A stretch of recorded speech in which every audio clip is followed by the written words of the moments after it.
Good afternoon, and thank you for coming. Today, the ICC unsealed a warrant of arrest against Walter Barassa. As I have repeatedly indicated, witness tampering has been prevalent in the Kenya cases. My office has undertaken extensive investigations, and the result has been the issuance of an arrest warrant against Mr. Barassa. Our investigations indicate that there is a wide network of people involved in this scheme. We continue with our investigations and will present our findings to the judges as soon as we are ready. The warrant against Mr. Barassa has been transmitted to the Kenya government, and we expect the Kenya government to arrest and surrender Mr. Barassa to the ICC without delay. We reassure our witnesses that we will continue to relentlessly pursue anyone who interferes with the course of justice. No one should stop the witnesses from coming forward in helping the judges to unveil the truth of the tragic events of the post-election violence in Kenya in 2007 and 2008. The victims deserve no less. Thank you. Okay, we'll now open the floor for questions, and I'll just repeat what I said earlier. Because of time constraints, we will keep this to the arrest warrant that was issued today, okay? We won't go outside of it. If you need any questions outside of today, you can send me an email and we'll respond to you. But just for today. So introduce yourself, your outlet, and then ask your question. Yes, the gentleman. Yes, my name is Walter Meyer, no relation with Walter Barassa. Now, you've been talking about investigating people who are interfering with the witnesses. Is this the only person, or do you have others whom we are pursuing? What we have discovered during the course of our investigations is that this is a network. It is not just one person, but other people are involved in this scheme. And our investigations continue, and there could be other people that we will issue warrants against. But we're still investigating. Yes. My name is Duncan Kanda from K24. Just an addendum to the question you asked.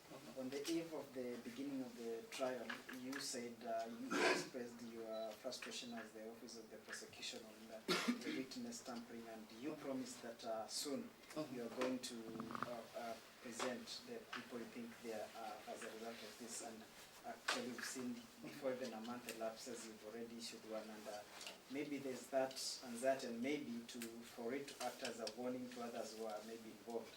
Maybe we'd want to know specifically what number are we talking about, because now that is the anxiety, and people want to know. Maybe people never thought this would come to be when you said 2 weeks ago, and you've already issued one name that an arrest warrant has been issued. How many people are we talking about? Look, one thing that we should know is that those people who are involved in doing this, they go to great lengths to cover to cloak their identities. So we may not know everybody now that is involved in it, but certainly it's more than one person. I'm not yet in a position to give a definite number of who these people are. And to which level? Do you think this network is? Sorry, Stéphanie Mopa, Parlement I would like to know up to which level you think this network. You know, the issue of witness tampering is very serious. It's a serious thing that not only does it deny Kenyans from knowing the truth of what happened, but also it's a crime, and it intimidates witnesses and denies justice to victims. So these are serious issues that we consider. Which level it is, I don't know yet. As I said, what we know is that it's not just one person. It's a scheme, and it involves other persons. Thanks, Madam Prosecutor Yanina from Space. Just to add to that, at this point in time, is it too early to say, or are there anything that's pointing at any formal involvement by the Kenyan government in this scheme, or is it happening on an ad hoc basis? That's my first question. And the second question is, in the statement, when you talk about Walter Barassa, you say that he has been, or the statement says that he has been, is still acting in furtherance of the criminal scheme. Is he still doing this, and or has he stopped? What is your investigations indicate? Well, up to the time that we requested for the warrant to issue, we were aware that he was still continuing to do this. And right now, I don't know. But at least up to the time that we requested for the warrant and the warrant was issued, he was still involved in this. And your first question was? Oh, the first question was that, are there any indication that there's some formal involvement by the Kenyan government in this issue? Yeah. We're talking here about individuals who are doing this, not government. Yeah. Okay. Sorry, Thomas Escrick from Reuters. I wanted to ask what was the trigger for unsealing this arrest warrant now? I mean, just a good month after it was first issued. Yes. And do you have any indication that Mr. Barassa was aware of the warrant that was out against him before it was unsealed? The warrant was issued a while, as you said, and was under seal. And we did make attempts to get him arrested in a third country. But unfortunately, this didn't happen. And I believe that sending this warrant to Kenya now is an opportunity for Kenya, the Kenya government, to demonstrate their cooperation, which they say that they have been given to the ICC. This is an opportune moment for them to show, to arrest Barassa and to surrender him to the court.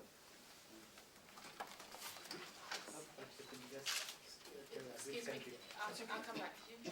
If you go ahead. Hi, I'm Matt Rhodes for IWPI. Following up on that question, was there ever an initial summons issued to Mr. Barassa, or has your office gone straight for the arrest warrant? No, we went straight for an arrest warrant, no summons. I just want the prosecutor perhaps to clear the air, because there are already allegations that initially Barassa worked with the OTP, or is said to have been a prosecution witness. At the moment, I prefer to discuss this with before the judges. But one thing that you have to know about our investigations and prosecutions, we cannot go to any new situation without assistance from people on the ground. We need that assistance to be able to start our investigative activities. So, yeah. Any other questions? Yes, back to you. Perhaps just a follow-up. You mentioned that you tried to arrest him in a third country. Yeah. Are you in a position to tell us which third country this is? Unfortunately, no. Was it a third party? I cannot say The that. prosecutor said she I will not cannot. address I that. will Yes. not. I will not say that because Was it Uganda? I will not say that. Address I will not say that. Yes. Yeah.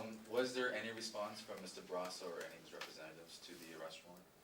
As of yet? Not that I know of. I hear that he's very much in the media talking, but not yet. Any response from the government of Kenya? As he?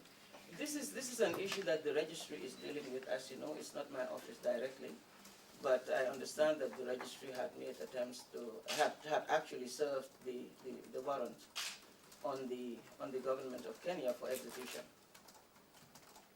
Thomas.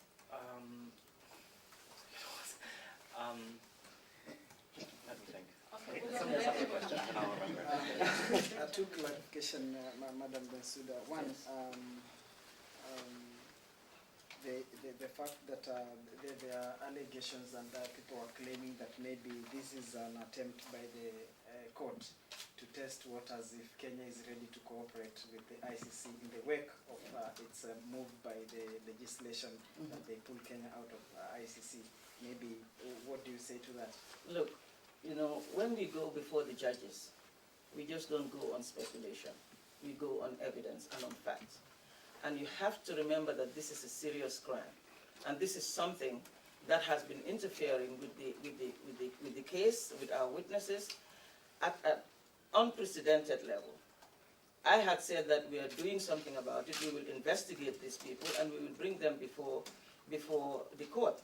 And this is exactly what we've done. We've requested for arrest warrant because the crimes we have investigated lead us to Walter Barassa.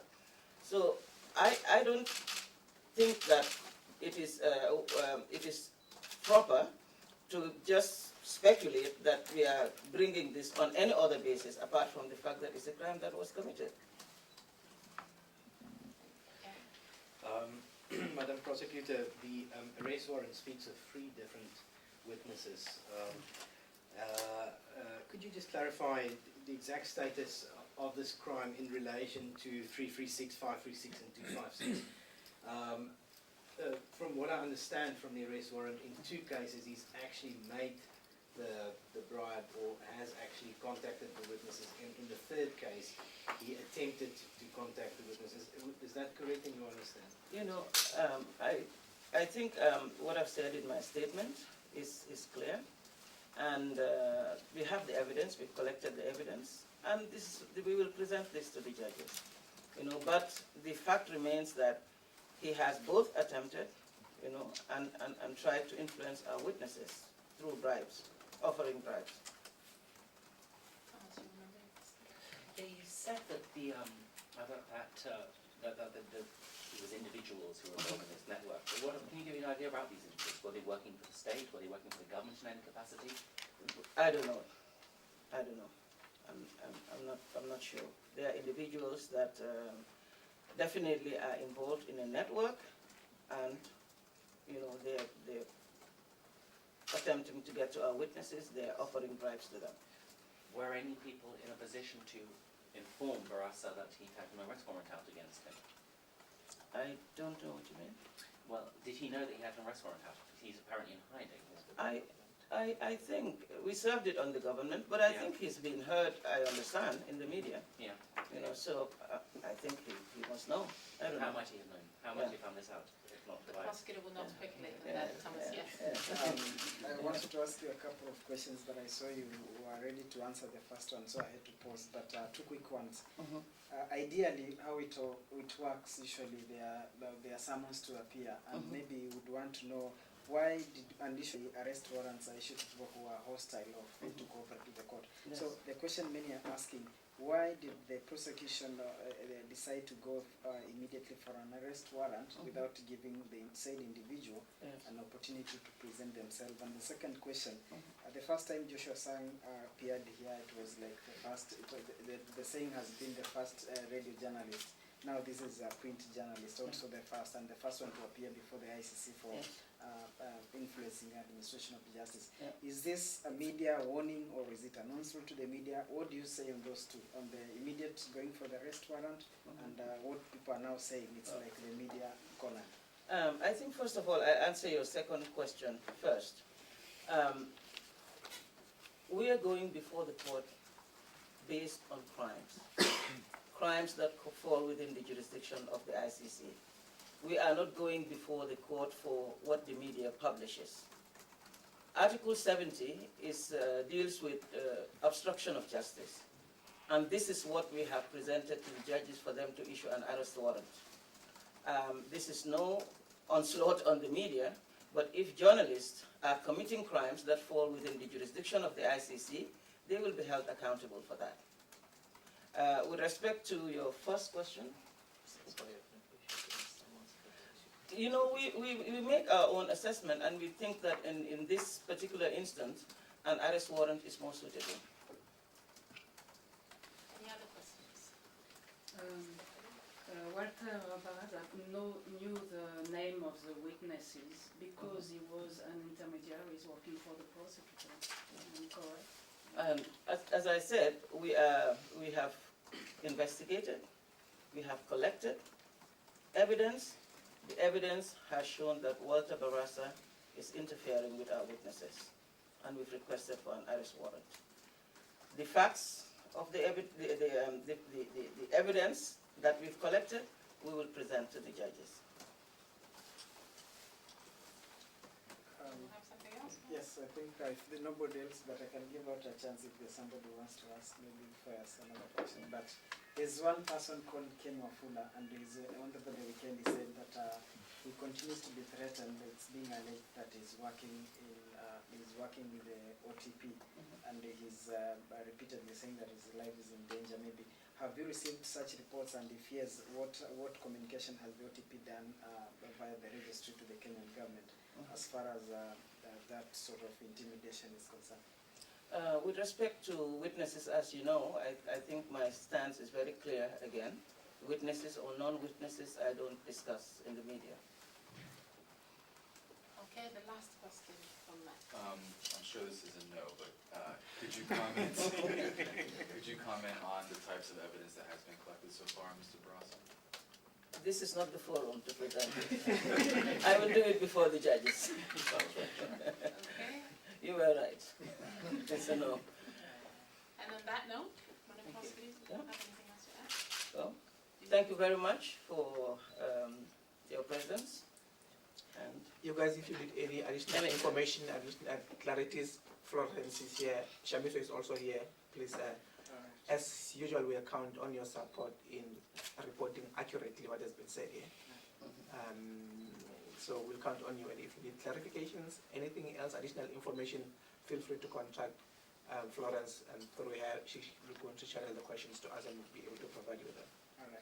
Okay? Thank you so much.